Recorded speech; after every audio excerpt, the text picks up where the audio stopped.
Senate Republicans filibuster Democratic election reform bill again.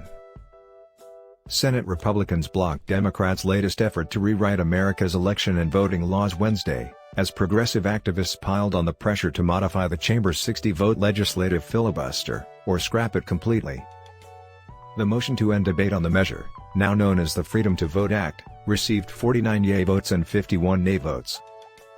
Senate Majority Leader Chuck Schumer, DNY, initially voted yea but changed his vote to nay so that he could bring up the motion again at a later date. Following the vote, Schumer accused Senate Republicans of giving their implicit endorsement of the horrid new voter suppression and election subversion laws pushed in conservative states across the country. The initial version of the bill, then known as the For the People Act, was introduced in March and quickly passed the Democratic-controlled House. Progressives portrayed it as a way to counter laws in states like Texas, Georgia and Florida that enhanced voter ID measures and restricted the availability of absentee and mail-in ballots. However, the measure has stalled in the upper chamber due to the filibuster hurdle. Wednesday marked the third time this year that the bill has failed to clear a test vote. The version of the bill that was voted on Wednesday includes several alterations sought by Senator Joe Manchin, D.W. Virginia, including a provision that would limit, but not prohibit, state voter ID requirements. The measure also would establish national rules for running elections, ban partisan gerrymandering, and force the disclosure of many anonymous campaign donors. Despite Manchin's efforts to make the legislation more appealing to Republicans, no GOP senator has even supported opening debate on the measure. In remarks on the Senate floor prior to the vote, Minority Leader Mitch McConnell, RKY, described the bill as only a compromise in the sense that the left and the far left argued among themselves about exactly how much power to grab in which areas. This latest bill still subjects popular, common-sense state election integrity protections like voter ID to the whims of federal bureaucrats, McConnell said. It still sends government money to political campaigns, for goodness sakes. It still puts Washington in the middle of the state's redistricting decisions. And on and on.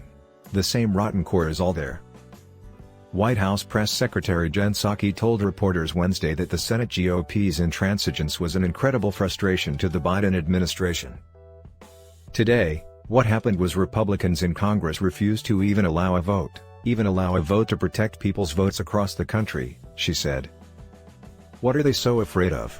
Why are they so fearful of allowing more people to have access, making it easier across the country?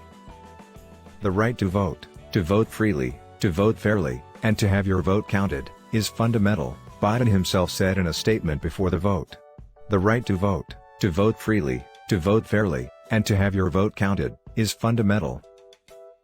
Following the vote, Senator Angus King, who caucuses with the Democrats, indicated that he was willing to support an exception to the legislative filibuster for the election reform legislation.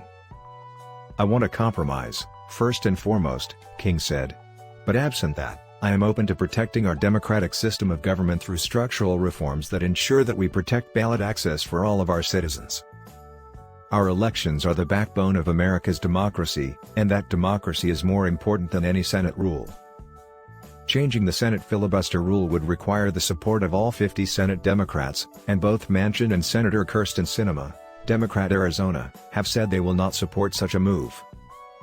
The ensuing stalemate has aggravated liberal and progressive groups, who made themselves heard again on Wednesday. They have failed to pass substantive legislation, and they are failing to act now, said Joseph Verghese, the executive director of Bernie Sanders-aligned group Our Revolution. It needs to be made even more clear by the president that he is 100% on the side of the American people's most sacred right, and if that means fixing the filibuster, then we must do it for the sake of our democracy. NAACP President and CEO Derek Johnson called the outcome reprehensible and appalling. There is no such thing as bipartisanship when one half of a legislative body does not respect the Constitution which they swore an oath to protect, Johnson said in a statement. Don't forget that black voters landed a victory for this president and this Congress, so don't fail us again.